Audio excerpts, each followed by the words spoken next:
You're not messing up my office, Tony, I hope. You're muted, Tony, so you're... That's good, Bob. Leave mine. It's all right, John. There's a missing chair, but that's okay, you know. You took one leg off it? Yes. It's only up to 3 now. Or down to 3.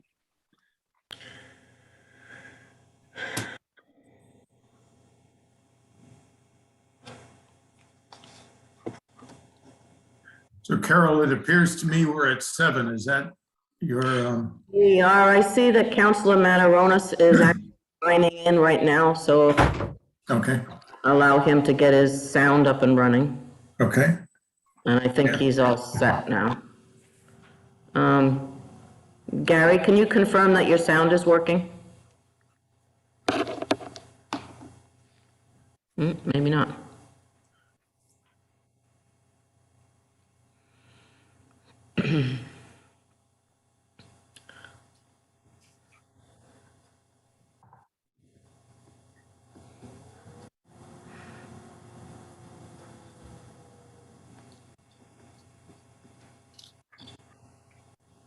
Gary, can you speak to us so we can confirm your sound is working?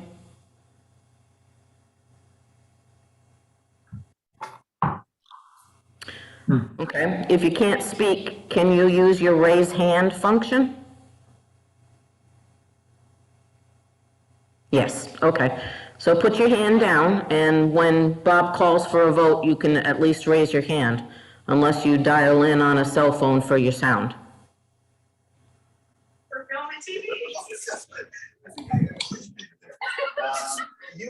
Okay.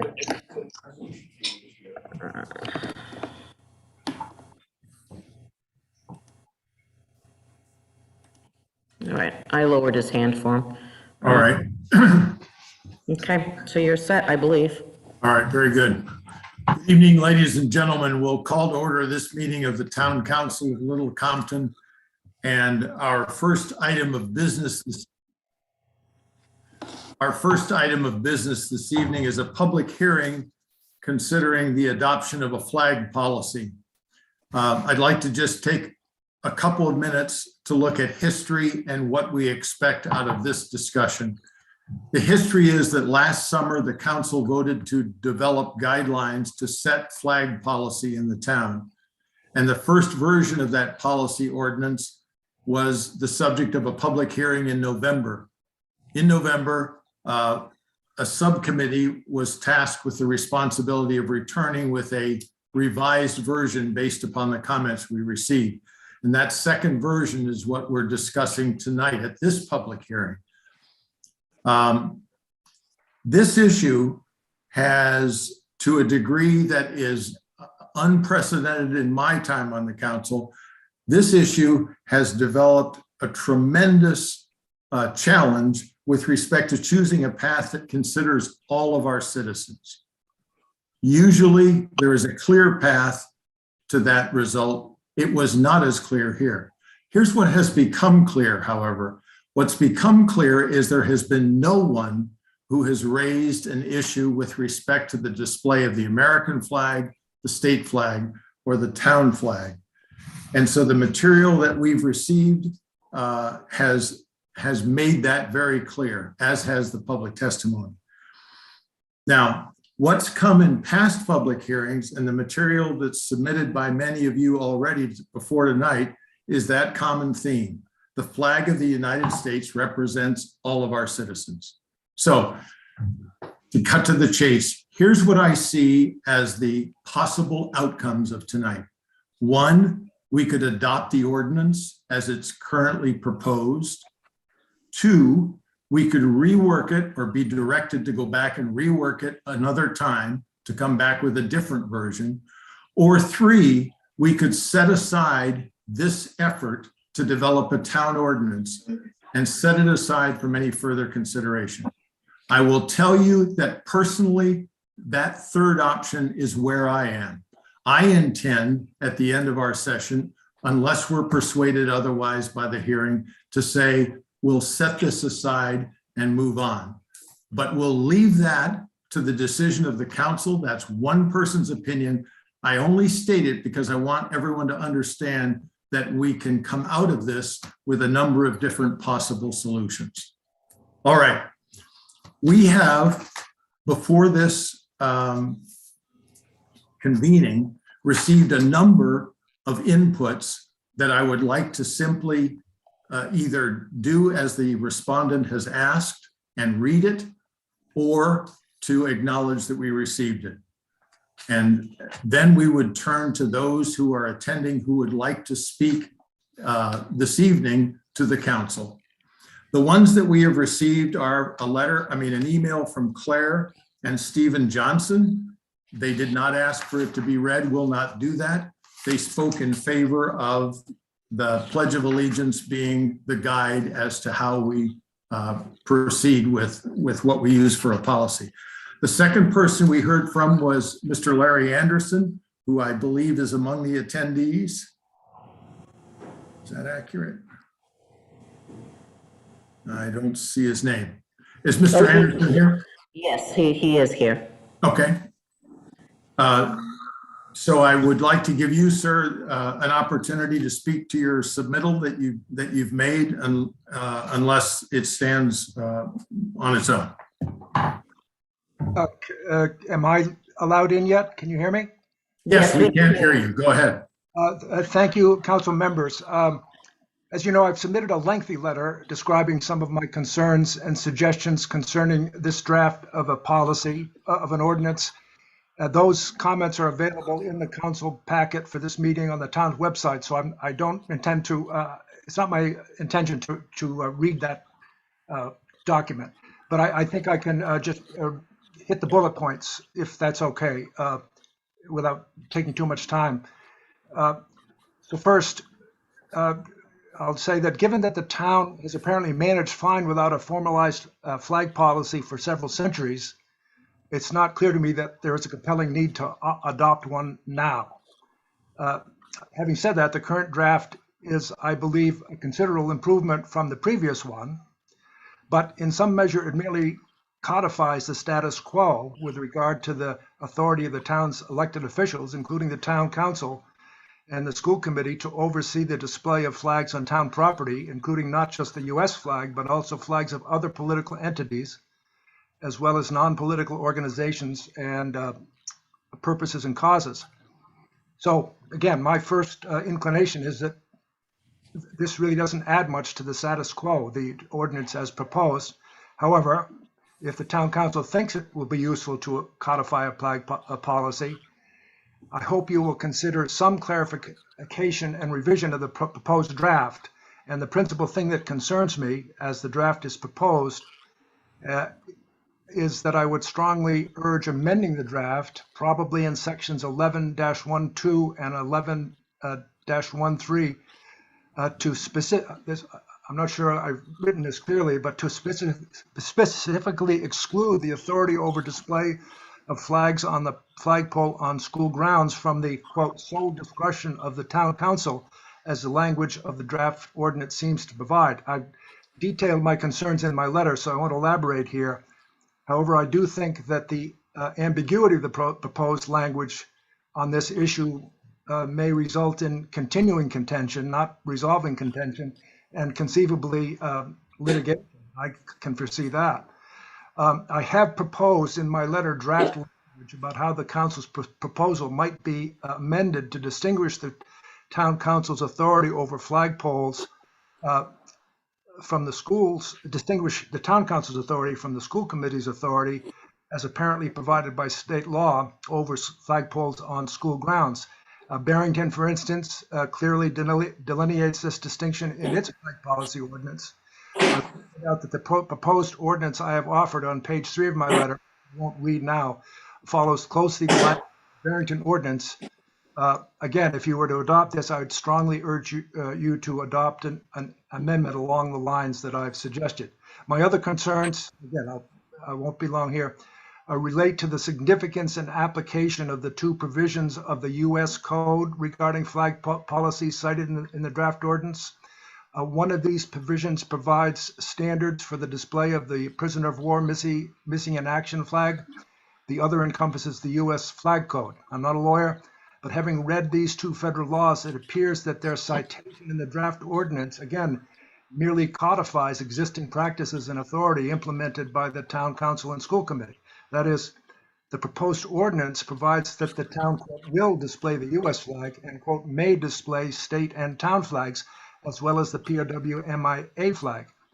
As I read the cited federal law regarding the letter, it specifically requires that the POW/MIA flag shall be flown at specific federal locations, including, for example, post offices, as we see it displayed in Little Compton, but it is silent about its display, for example, on state or municipal property. The federal government does not and perhaps cannot mandate that the state and local governments must fly the POW/MIA flag, but town officials apparently currently have the discretion about when and or whether to fly that flag. In other words, again, adoption of the proposed ordinance would not alter the status quo. And finally, the U.S. flag code, as cited in the draft ordinance, provides detailed standards concerning how the U.S. flag should be displayed, including when it can be displayed with other flags.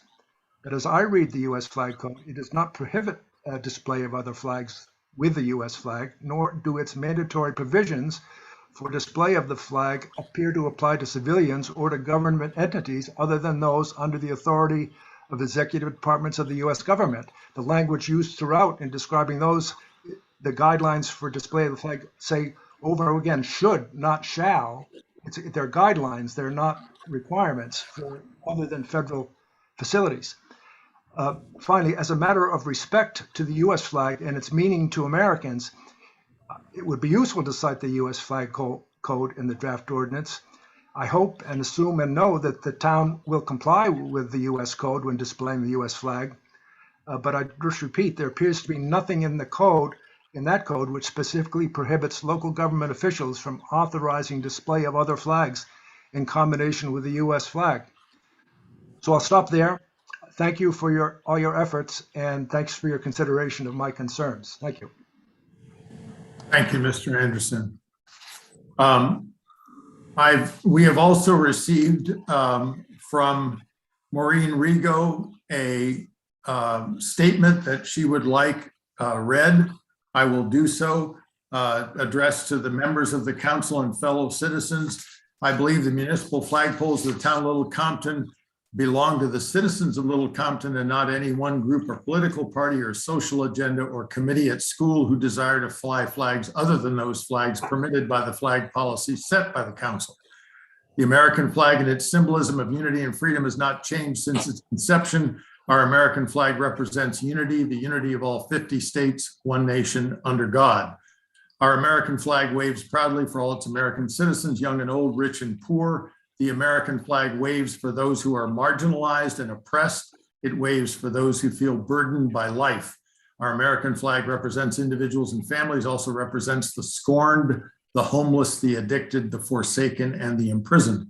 Together we make one nation. The American flag leaves no one out. Our American flag is all inclusive. I'm asking the members of the Council of Little Compton to please give the proper due respect to the flying of our American flag, and when warranted, our state flag, our town seal flag, and our POW/MIA flag. The next item of submission was that of Mrs. Carolyn Montgomery, who asked that this be read. The flag of the United States of America flies for all citizens of our country. Whether we are white, black, yellow, or red, we are governed by the flag of the United States of America. Whether we are Protestant, Catholic, Hebrew, or any other religion, we are all represented by the flag of the United States of America. Whether we are a child, senior, student, or the workforce, or in the workforce, the flag is for all of us. Let us remember the thousands and thousands of men and women who gave their lives for us to remain a free country. Let us remember the veterans who suffer from disabilities that occurred while they were serving. When I look at the red stripe in our flag, it represents to me the blood that was lost in the wars we were involved in. To approve another flag to fly with the flag of the United States is to dilute the meaning of those who sacrificed so much. This proposal of another flag has split the community. Remember, when a branch is broken, the two pieces will never be as strong. It is my hope that council members will vote with their heart and not allow political agendas to influence their decision. From Francine Desolate, another item that she wished would be read. Dear Little Compton Town Council members, it was brought to my attention a few weeks back via a petition that was circulating that Wilbur McMahon School was seeking permission to fly flags on its flagpole, which were additional to the quote sanctioned end quote flags that the town currently flies on the flagpoles on town property. Although I don't know all the legalities surrounding the flag matter nor the exact nature of the school's request, I would implore you to consider within your jurisdiction keeping the flags on the poles limited to the flags which represent the country, state, and town versus individual or group ideals or agendas, if that were to be the case. Should the town take a different approach, a precedent is set, which means that anyone can ask that his flag be considered for the polls. Individual or group causes, ideals, or agendas, in my opinion, should not be promoted by public entities, since this would seem to imply that everyone in a given community agrees with or supports it, which isn't always the case. We've received an input from Mr. Cushing Anderson at 5 Secana Point Road. We've received an input from Mr. Paul Clifford from West Main Road. And if either of those individuals is here and wishes to comment, please indicate same. And finally, we've received an input from Mrs. Barbara Passmore, who asked that it be read. I strongly believe in your proposed flag policy. I strongly disagree that the school flagpole should be allowed to do otherwise. Our schools must send messages to our students of pure patriotism to our national flag only, showing honesty and loyalty to our United States of America. Those are the written comments that we've received and include the ones that have been asked, or the ones I've read are ones that were asked to be read. Bob, I have two hands that are showing. One is the solicitor, and that's been up for a while, and then one is from Mr. Clifford. Very good. Solicitor, please proceed. Thank you very much. You named three options, Mr. President. One was to simply set the matter aside. And I think that's the right thing to do. It's funny, every one of these writers, who are all great writers, have given us a perspective. But every time we adopt an ordinance, we take away a freedom. So I would suggest that you set it aside. Thank you. Mr. Clifford. You'll need to unmute yourself. You're muted, sir. I'm muting myself. There you are. There you go. Hi, thank you for listening to me. I just want to thank all those worthy citizens who rushed to the defense of our national flag. I want to thank them for coming to the rescue, if you like, but I want to also reassure them that there is the national flag, our national flag, is not under any threat whatsoever in our town. In fact, under the existing rules, the town council has what I believe to be a full and complete authority to determine which flags are flown, where, and for how long. So I don't think there's much dispute about that. And therefore, I don't see any need for a flag ordinance of any description. I think the proposed flag ordinance should be abandoned. And I think that the town council should vote to discontinue consideration of this draft, which is a piece of legislation seeking a purpose, to quote Larry Anderson, and not one addressing a real need. So in this motion, I should like the town council to also express our appreciation for the hard work that the committee that drafted the proposed flag ordinance. That's all. Thank you very much. Thank you, sir. We'll now turn to other members of the public. I noticed that Jenna Magnuski has her hand up. Good evening. Good evening. First, like Mr. Clifford, I'd like to thank the counselors and the town solicitor for listening to the feedback that they received at the last hearing and making adjustments to the proposed ordinance. I believe that if such an ordinance is necessary, that this framework is an appropriate compromise. I do have a few other concerns that I hope can be addressed prior to a vote if the policy ordinance were to be pursued. First, I hope that generally speaking, all the enhanced attention we have on the US flag code will lead to greater adherence to those codes, including improving the lighting upon the places where we fly the United States flag, not least of all the town council flagpole that is so controversial at the moment. Second, it seems likely that if a policy were to be put into place tonight, that we would need to adjust that ordinance anyhow based on an upcoming Supreme Court hearing over flying of flags in the city of Boston. Third, I'm concerned that while the school is not included specifically, that it is not explicitly excluded either.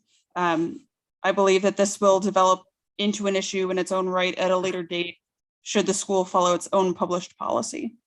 And finally, any special flags would seem to default to the flagpole on Pikes Peak that is directly adjacent and potentially part of the Veterans Memorial. This is another area that I believe may develop into an issue in its own right as well, under arguments made elsewhere that the veterans did not fight for those flags in particular. Thank you. Thank you. Those are, thank you for the considerations. Are there others who wish to speak this evening?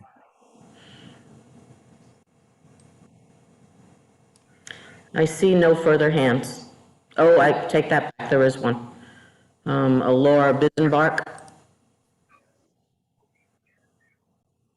Laura, please proceed. Just curious with this flag ordinance,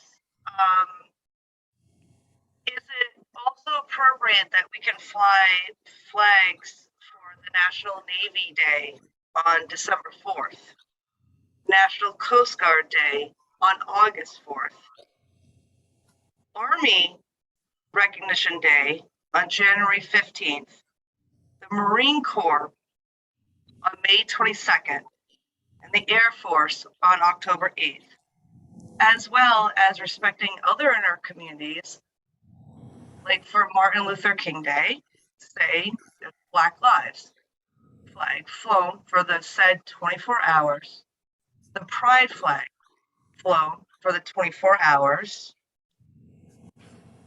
I'm just curious to, I have service members in every part of my family, and I know the flag code and I respect it. I understand the order that the flag should be flown, but I see no reason that there should not be any other flag flown on any other day for a 24-hour period, if I'm understanding it correctly. Okay. As it's written, the policy would say that the American flag and state and local and town flag may be flown, and other flags, such as the ones you've described, would be the subject of a request to the council that they be flown. Were this to be the... That's great. That's great. As long as it's all inclusive for everybody. Right. There is no distinction in the policy as proposed as to what is not acceptable or not allowed to be asked for. Okay. Thank you for the clarification. Sure.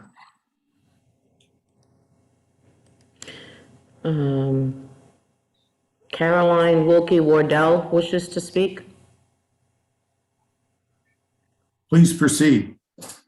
Good evening. I do not agree that the town council should accept petitions for other flags to fly at the town-owned locations. It's a very subjective part of this proposal, and I believe puts the town in jeopardy for possible future litigation because of perceived discriminations. There are many opportunities for these flags to fly on private property. Thank you. Thank you.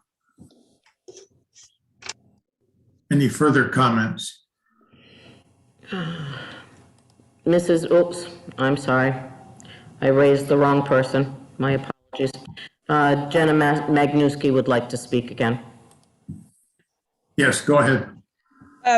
Well, someone was asking for a clarification on the policy. It also occurred to me that were it to be adopted, I think we need to be a lot clearer about how a specific proposal is brought. To me, it sounds like those proposals don't go through a petition from a citizen process. It sounds like it is something that would be introduced by one of our elected councilors. I just want to clarify that because it's something that I was unclear on as well. A person at any time, regardless of the existence or not of an ordinance, is free to write to the council requesting whatever they may wish to be considered by the council. So there's no item that has been designated as off limits for someone to petition. If I'm answering your question.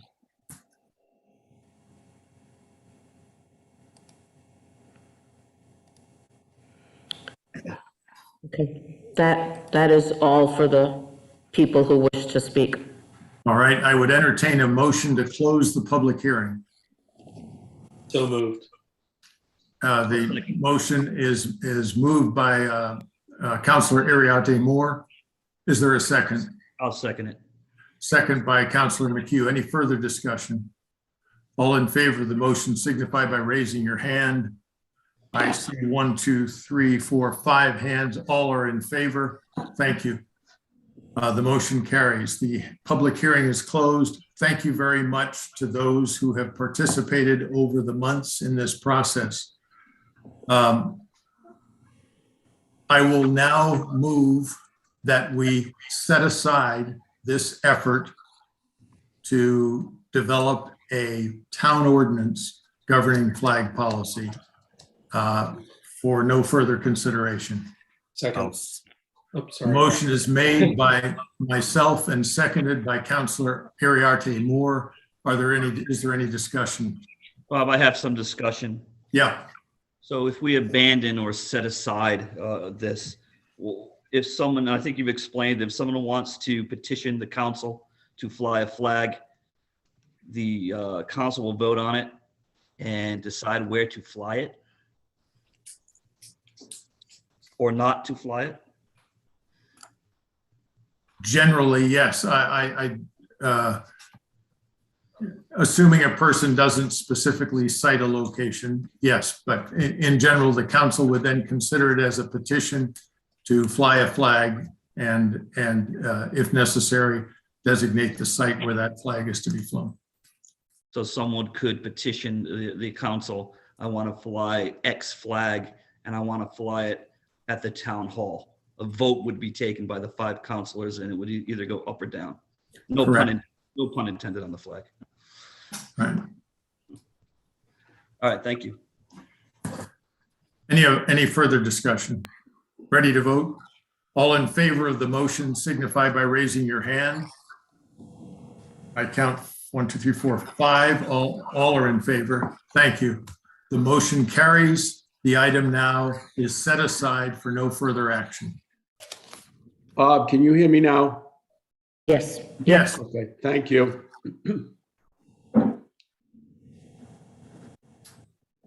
That's all I just wanted to see if my Sorry. audio was working. I have problems with it. Nothing to say. We're on pins and needles, Counselor, as to what you might have for us, but Nothing. I have nothing for you. nothing for me. Thank you. All right. The next item of business then is approval of the minutes of December. Before I proceed, Mr. Clifford asked that we express our appreciation, and I would certainly want to do that. This has taught me a great deal about the job that I've been elected to, and I'm grateful for that. I think I probably speak for the other counselors as well. The fact that it resulted in stepping away from something, I count as no defeat, rather a lesson learned. So my appreciation to all who have participated and helped us with that decision. The next item of business then is approval of the minutes of December 16th. Motion to approve the minutes of the town council meeting of December 16th, 2021. Second. Motion made by Counselor Mataronis, second by Counselor Golembeski. Any further discussion?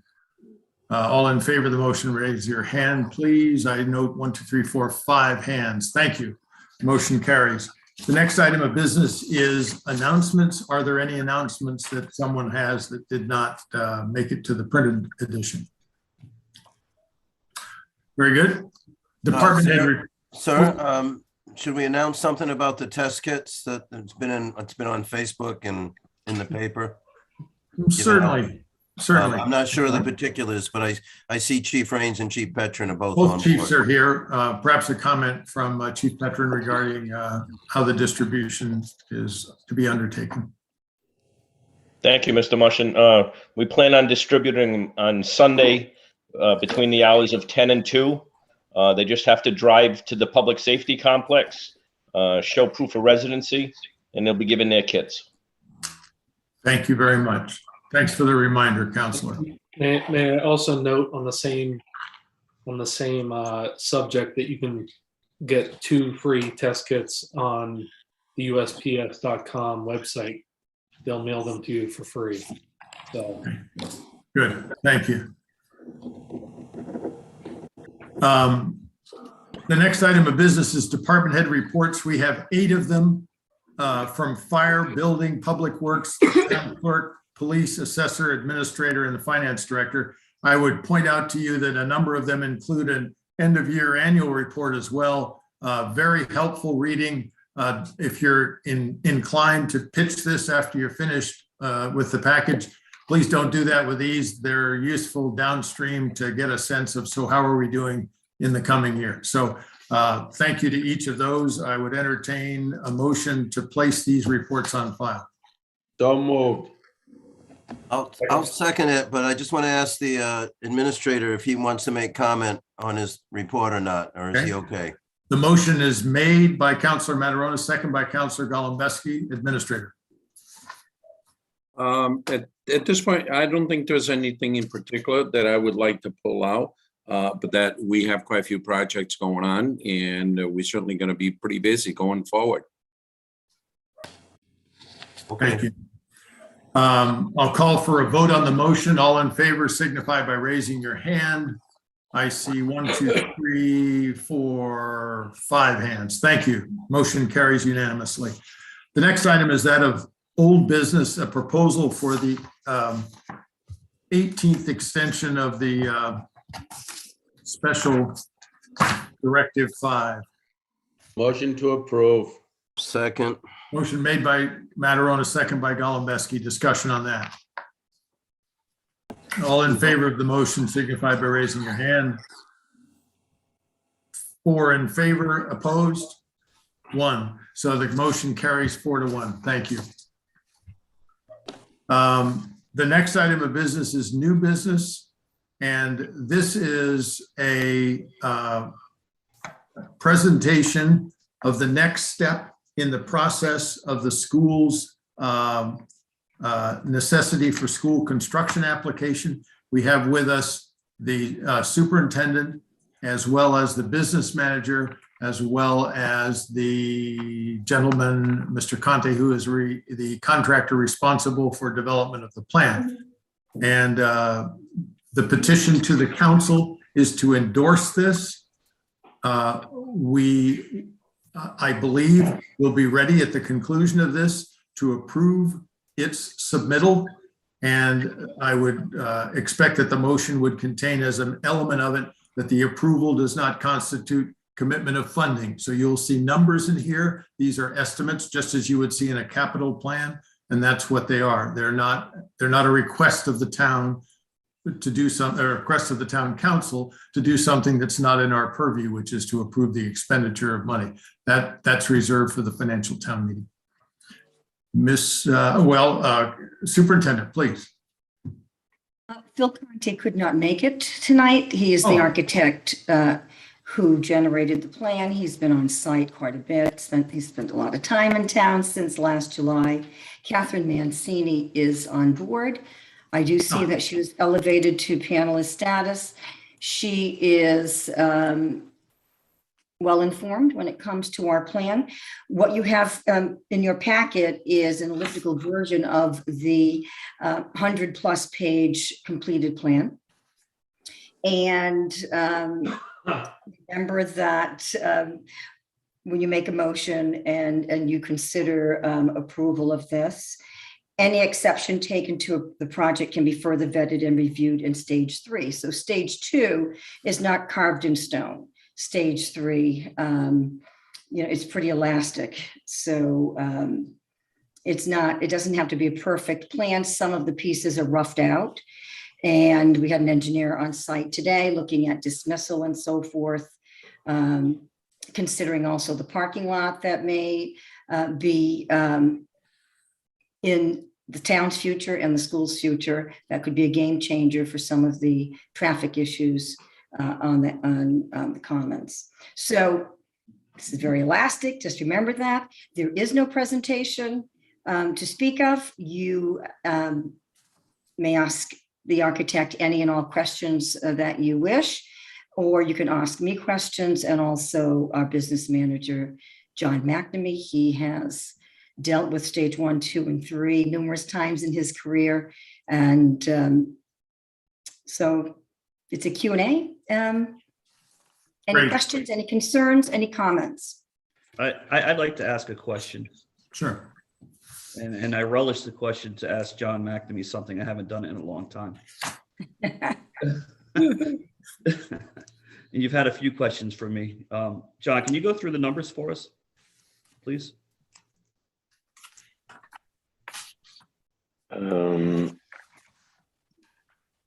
Well, at this point in time, I think Catherine has all the numbers, but I think I'd just like to comment that I just went through this process on Tuesday evening with the Lincoln Town Council.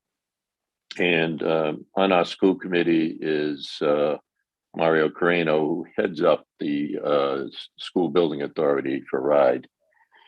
And from his perspective, what he would like most districts to do is to load up on what would be presented for potential approval, because there will be a situation where some of the incentives that are currently in place may expire. Plus, there's going to be some new incentives coming out to the extent that, for example, in Lincoln, we could wind up getting close to 60%. And I think here in Little Compton, we could get as high as 55%. But the process of getting everything approved now, and then somewhere down the road, when we're able to get the funding, we then could get the project done without having going back to RIDE and going through the process of trying to get the approvals and whatnot. Because as you know, with this application, it's quite a process. We have to do an educational visioning plan.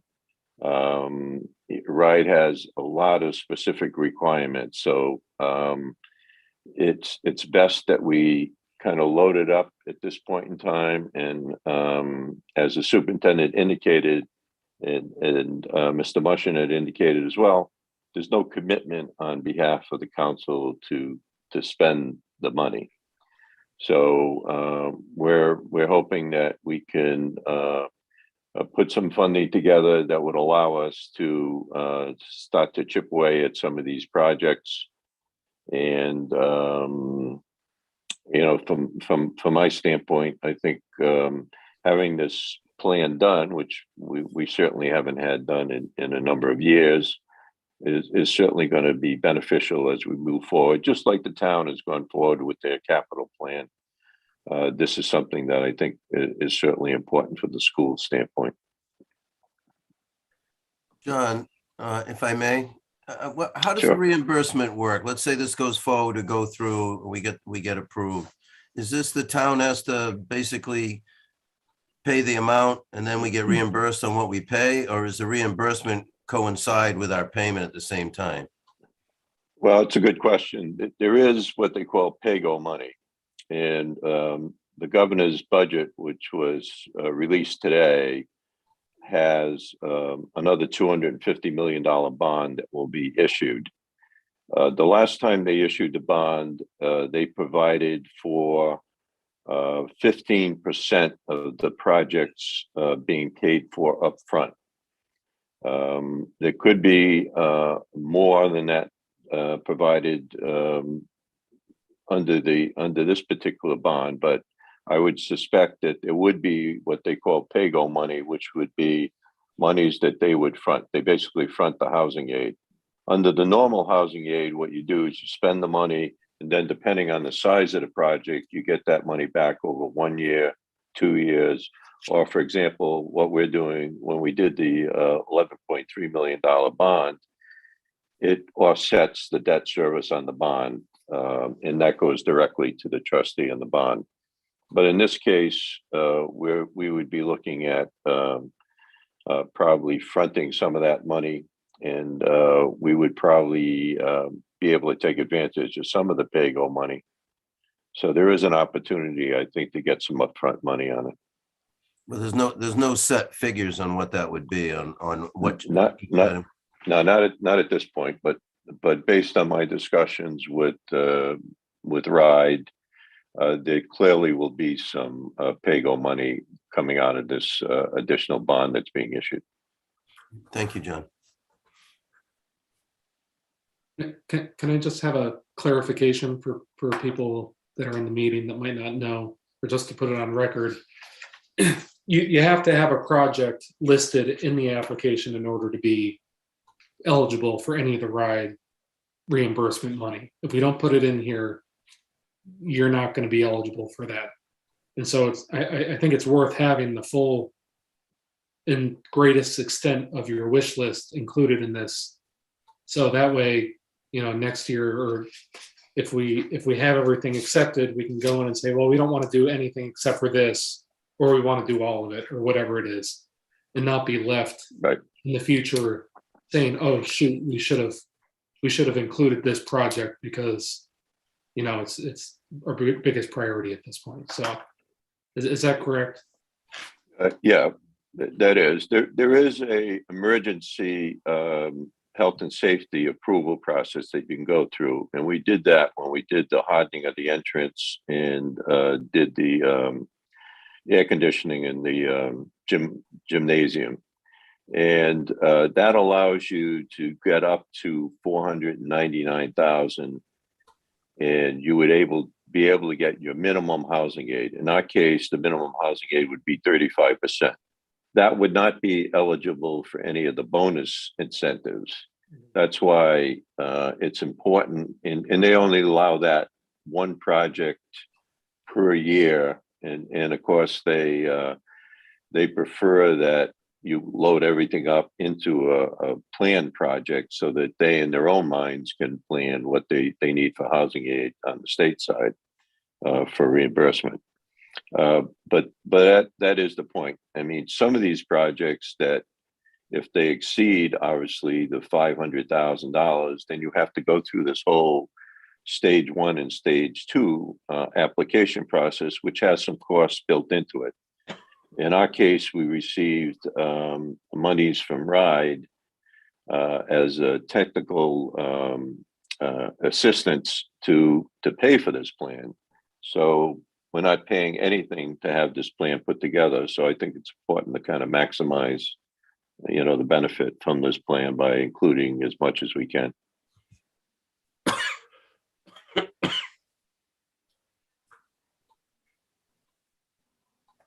Any questions of the architect, if I may, Mr. Mushin?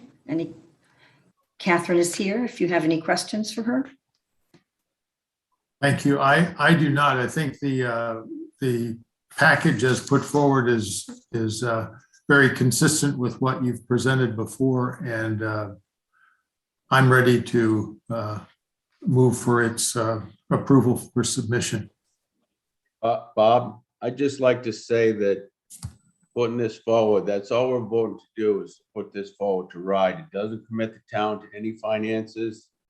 It won't get approved unless we go to financial town meeting, and As far as the wish list stuff goes, I've always been against that because wish list double the price of projects, but if you want to do it in this, that's fine. We'll whittle it down in the end, see what it comes out to. But I think you're gonna shoot yourself in the foot if you think you're gonna come back and ask for $15 to $20 million for the town to come up with that kind of money after we just spent $32,000 or $12,000 on the last project. So be aware of what you need and what you don't need when you come in front of the council for the final time. Thank you. Thanks, Counselor. And thank you to the school team and to Catherine for your work on this. I would make the following motion. Approve to submit the necessity of school construction application to the school building authority. Such approval. I just have one more statement, one more sentence. Well, you got your second already then. What's that? I say you have your second already then. Such approval does not constitute a commitment of funding, period. I'll take Mr. Mataronis' second. Is there further discussion? I'd just like to add here in discussion, what a great job the superintendent, the business manager, the school committee, and Ms. Mancini have done with this. I've been through it a few times and it's outstanding. So thank you. Thank job. you. Well said. All in favor of the motion signify by raising your hand. I note that we have 5 in favor. The motion carries. Again, thank you to all of you for your work on this, and we look forward to an improvement as we go along with the school physical plan. Thank you. It is our honor. Thank you. Thanks. The next item of business is to receive letters of interest for vacancies on town boards and commissions. The first of these is the Conservation Commission. 2 members of the there are 3 terms ending. 2 current members have submitted a request to be considered for reappointment. That's Carol Trockey and Bill Richmond. A 3rd person has not sought reappointment. However, Jonathan Babbitt has offered his name for consideration for appointment. Is there then a motion to reappoint Carol Trockey and Bill Richmond and to appoint Jonathan Babbitt? So moved. I'll second it. The motion is made and seconded. Is there further discussion? All in favor? Aye. Aye. Thank you. The next item is the Harbor Commission. Both incumbents, Scott Morrison and Tom Grimes, and no others have sought appointment. Motion to approve Tom Grimes and Scott Morrison to the Harbor Commission. I'll second the motion. Motion made by Councilor Mataronis, second by Councilor McHugh. Further discussion? All in favor? Aye. Aye. This third is planning board members. There are 3 vacancies on the planning board. 2 incumbents are seeking reappointment. Sal Marinosi and Bob Murphy. A 3rd position is available, and there are 2 people who have indicated their interest in that position. One is Frank Hopton, and the other is Ginny Greenwood.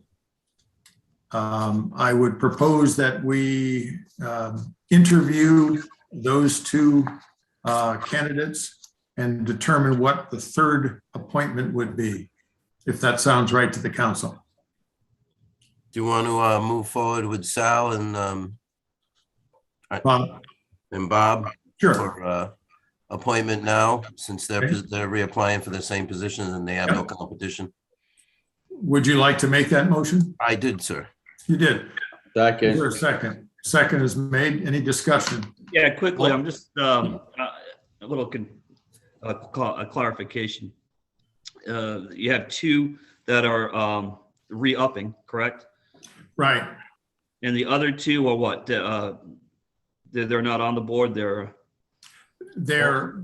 are asking to be considered for the vacancy that is not sought by an incumbent. That's right.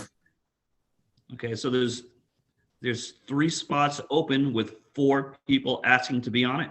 Right, right. And so we're going to approve 2 now and then decide on the other 2 when we interview them. On one of the other 2. when we interview. On one of the other 2. That has been our practice, unless there is a reason to say that an incumbent is, should not be continued. But we don't, I mean, there's no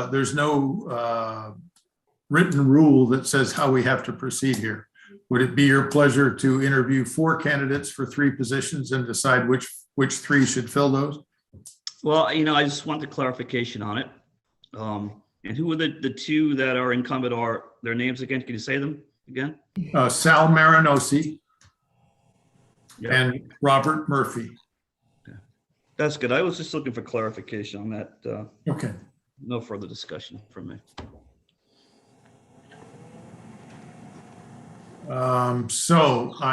We have not taken the vote on that appointment. Are you ready to vote? All in favor, signify by raising your hand. There are 5 hands. The motion carries. Now, with respect to Mr. Hopton and Ms. Greenwood, what's your pleasure? Set up an interview with them, say before the next council meeting. Can we interview by Zoom? I guess we have to, don't we? The answer to both of those questions is yes. We can interview by Zoom, and we're not obligated to do, I should say one is yes, one is no. We don't have to do it that way, but it's acceptable to do it that way. That's probably in our best interest to do it as part of a prelude to a meeting. So how about 6:30 prior to the next meeting? We interview the 2 candidates if they're Okay. available. And that meeting is February the 10th. All right. Is that a motion that you would make, sir? Yes, that would be my motion. Second. Motion made by Golembeski, second by Mataronis to set up interviews at 6:30 prior to the February 10th council meeting in order to interview Ms. Greenwood and Mr. Hopton. Is there further discussion? All in favor? Aye. Aye. Thank you. The next item is Recreation Committee. There's a single vacancy and the incumbent seeks reappointment. He is the only person applying, Ed Mayato. I'd like to make that motion for Ed Mayato. I'll second it. Thank you. Motion made by Councilor McHugh, second by Councilor Golembeski to reappoint Ed Mayato to the Recreation Committee. All in favor? Aye. Aye. Thank you. And finally, the Tree Warden, a single candidate, the incumbent, Jason Burchard. Motion, Jason Motion to Burchard, reappoint. tree warden. I don't know who went first. Second. Gary, did you go ahead? I'll second if Gary, I don't care. Doesn't matter. However Carol writes it. It's been moved and Calvin seconded. Chow writes it. That's what we said. The motion has been made by Councilor Mataronis, second by Councilor Iriade Moore, and all in favor? Aye. Aye. Aye. Thank you. A great testimony that the majority of our vacancies are reapplied for by incumbents. Great work on the part of all of those folks. And to the new ones, we're looking forward to working with you. Next item of business, a request from the town clerk to correct the annual salary and benefits page for per diem rates. There are 2 issues with that page. One of them is that it improperly cites the rate paid to town hall clerks. That rate should be $17.50 an hour, vice the stated $16.50 an hour. And the other is that it includes payment to part-time dispatchers. Part-time dispatchers are covered by the union contract in which the dispatchers are part of the cohort. So the request would be to modify the clerk salary from $16.50 to $17.50 and to strike the dispatcher rate specification. And just for clarification, that's the part-time clerk position. Yes. Oh, sorry. Right. Motion to approve. Second. Discussion. All in favor? Aye. Aye. Thank you. The next item of business is a recommendation by the building official to amend the town's zoning ordinance. Sir, I think you skipped one, sir. Yeah. Oh, I'm sorry. Thank you very much. The next item is not what I said. The next item is to acknowledge receipt of an invitation to apply for a senior club grant sponsored by Senator Lou DePalma and the action taken to initiate the application. We are in receipt of now the form that we need to fill out. That process is underway and we expect to have that done by the end of next week, which will be a couple of weeks before the deadline. We are grateful to the senator for his continued efforts to provide funding for seniors, and we look forward to proposing an item of significance that will help them. So that's where we are. Here, here. The next item is indeed the consideration of a recommendation submitted by the building official. And since it affects the zoning ordinance, it would need to move to the planning board next for their comment and questions and recommendations. The two revisions that he is suggesting is that any new or added structure over 600 square feet would need to implement a stormwater mitigation plan and to add a definitive clarification to the table on accessory uses to specify whether or not sleeping quarters are allowed in accessory structures such as garages, studios, etc. So I would entertain a motion to refer this matter to the planning board for their comment back to us.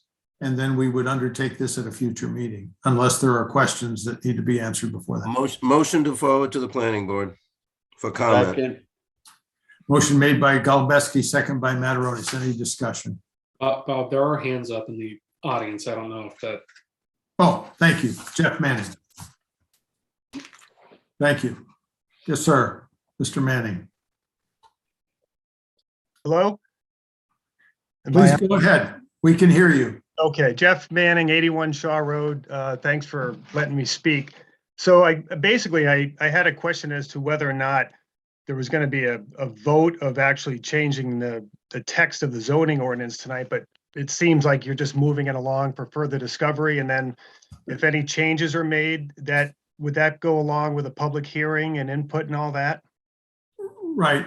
Our required process with respect to amendments to the zoning ordinance is that the planning board is required to review those for their typical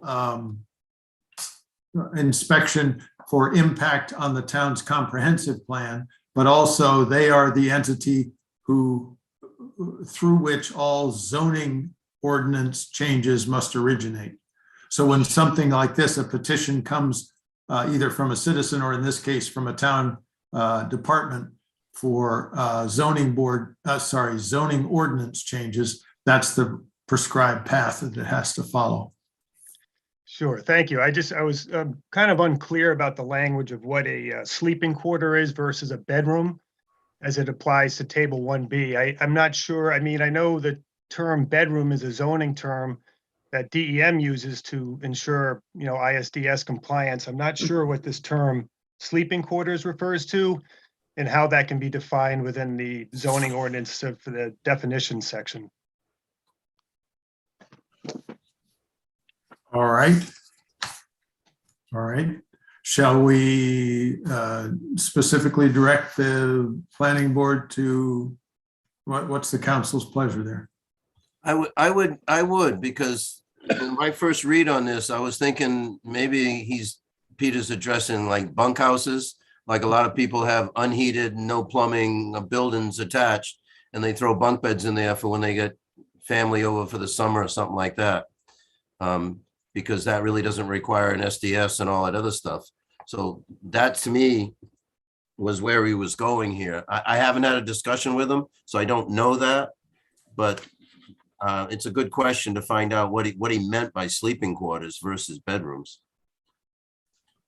And I think table 1B is quite clear as to what's allowed and what's not. And I personally don't see the ambiguity in 1B, but table 1B, which refers to accessory uses. But I'm happy to see this be, discussed within sort of a greater context and hopefully with some public input, because I think, I appreciate all the discussion on the flag. And when I was younger, I remember the Gwen Tower and the Witches of Eastwick coming in and all these emotional issues. But the long-term impact is how we approach our zoning and the proper usage of our resources. So I think we have to be really clear on any changes and look at the proper language, and we can't be unambiguous about terminology. If it's a bedroom, we need to discuss what bedrooms are being referred to and what type of structures they're putting in besides principal use.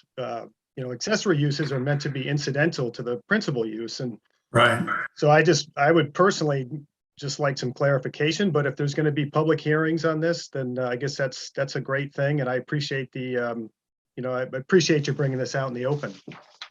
Go ahead, Paul. Well, I was going to say I could amend my motion to, when it goes to the planning board, for some specificity on what is sleeping quarters versus bedrooms. What is the difference? Is there a difference? Thank you. Okay. Would that be an amendment then to your That'd be motion? an amendment to my motion. And then is there amendment to the second? I'll second it. Any further discussion? All right, thanks, Mr. Manning, for that clarification. All in favor of the amended motion signify by saying. Larry has his hand up too. I'm sorry, who does? Larry Larry Anderson. Anderson, yeah. Yes, sir, go ahead. Yes, thank you.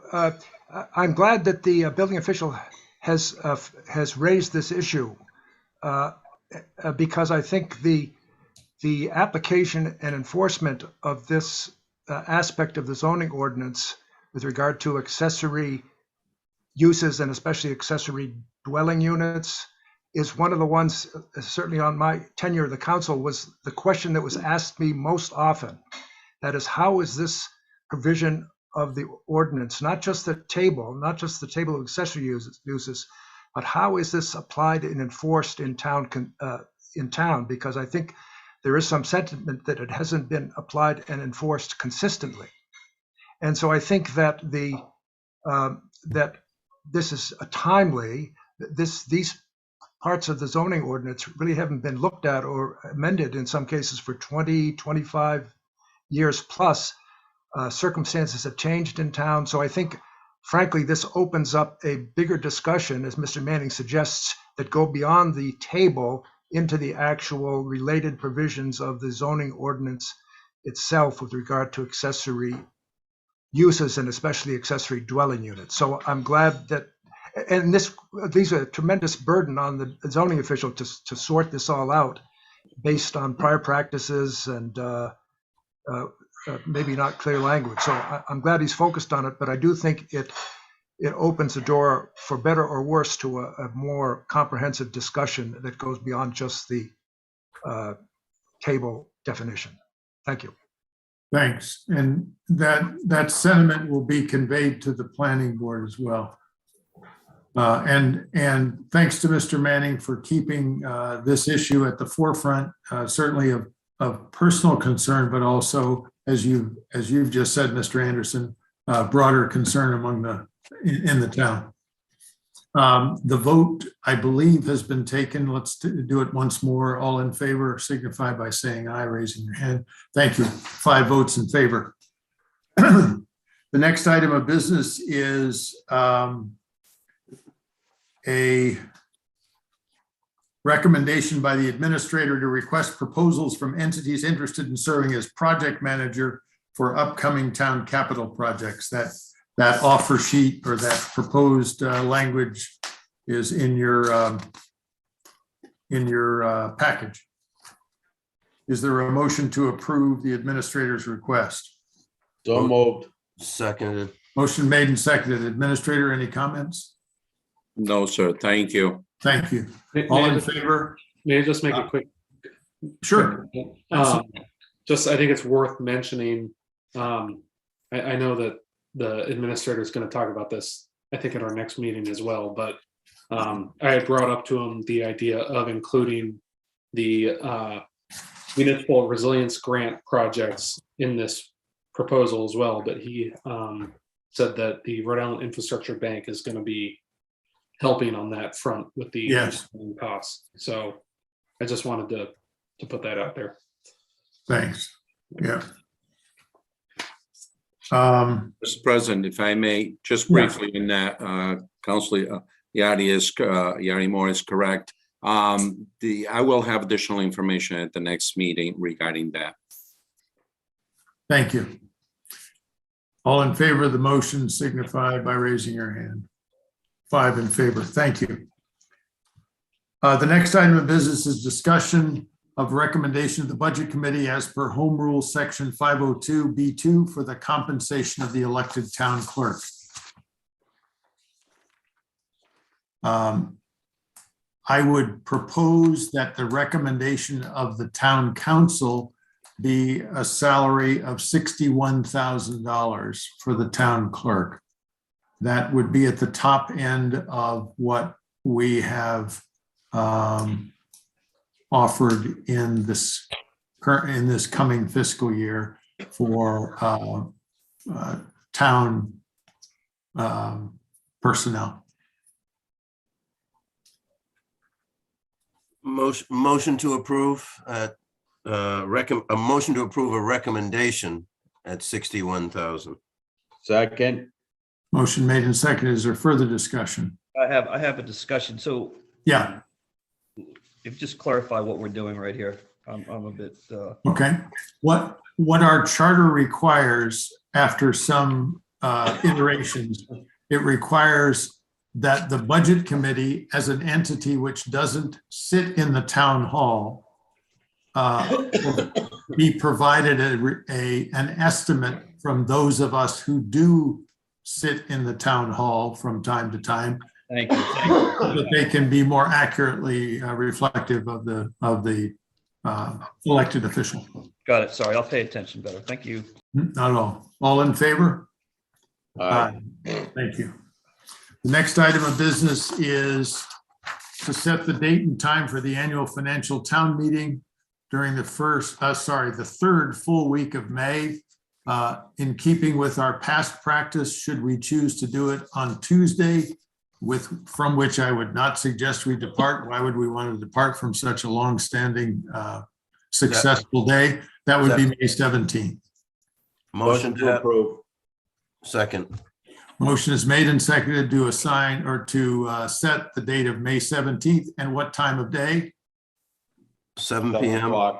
7 p.m. Thank you. 7 p.m. on May 17th as the date and time of the financial town meeting. All in favor? Aye. Thank you. The next item is to authorize. Bob, before you go forward, may I ask if it's your intention at this stage to consider it in person? Oh, absolutely. I'm considering it that's what we would do. Okay. Yes, ma'am. Do you, that's my opinion. What's your opinion? I don't know. The next month, how that goes will tell us. I'm assuming we can say it's in person, and then if we have to change it, we will. We've figured out how to do that by now, so. Right. Yeah. I'd be optimistic and plan it as an in-person. And then if we have to shift gears, we shift gears. Because if what we're going through hasn't broke by then we'll be in full tilt zooming everything anyway. Full tilt zooming. I'm looking forward to that. Yeah. Not at all. Does the town meeting have to abide by any open meeting laws, or is it really up to the town? No, it's not. It's not an open meeting. Yeah, okay. Right. And to the point that's been made, we've done it successfully. We know how to do it. Speaking personally, I'd sure rather do it in person. And I'm hopeful, even if distancing or masks is somehow part of the deal, I still think we can pull it off. I suggest we bring the moderator into the loop too, just because he's got the hardest job in terms of running the meeting. So Right. Right, well, yeah. The next item of business is to authorize the administrator and the clerk to interview candidates for the part-time clerk position, which assists the planning, zoning, and zoning boards and the building department, and to return to the council with a recommendation to hire. Motion to approve. I'll second. Motion made by Mataronis, second by Golembeski. Clerk, do you have a count as to what we have as applicants? Yeah, they have through the close of business tomorrow to supply applications. As of right now, I have 3 applications and one that only submitted a resume. I'm still waiting for her to follow up with an application. Okay, okay. And the recommendation could be more than one if you so deemed in court? It could be, depending, yeah, it could be. Okay. Sir, can I, we took the vote on that. Can we go back to the FTM just for a moment? Yes. Now I'm confused that we took a vote, but did we take a vote to have it in person or not? Or did we just take a vote to have the FTM? I just want clarification. Just to have it at 7 PM on the 17th. We did not specify what form it would take. Okay. And I'm not sure that you actually finished your vote. Did you on granting?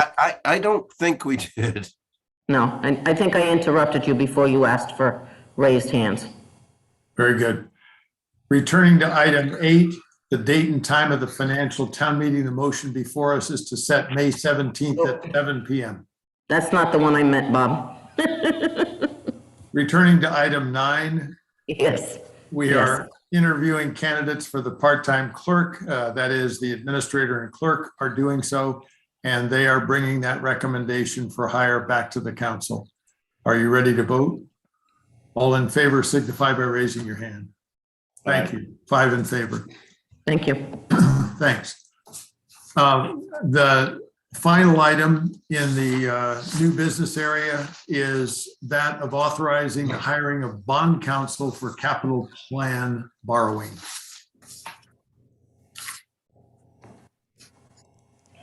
You want to address this, Tony? Yes, I'll do that briefly. As it was authorized last year at the town finance meeting for us to, well, it was authorized to borrow up to $2 million. Not that we going to borrow all of that at once, but because we need expertise to assist us with the financing, we are seeking that support or that assistance to bond counsel Centra Mac. And as I pointed out, she's got 30 years of service, and she certainly can assist us navigate the right path in the best interest of the town. All right. Motion to approve. Second. Motion made by Councilor Golembeski, second by Councilor Iriarte Moore. Any discussion? All in favor signify by raising your hand. Seeing 5 hands, the motion carries unanimously. Thank you. The next item of business is communications.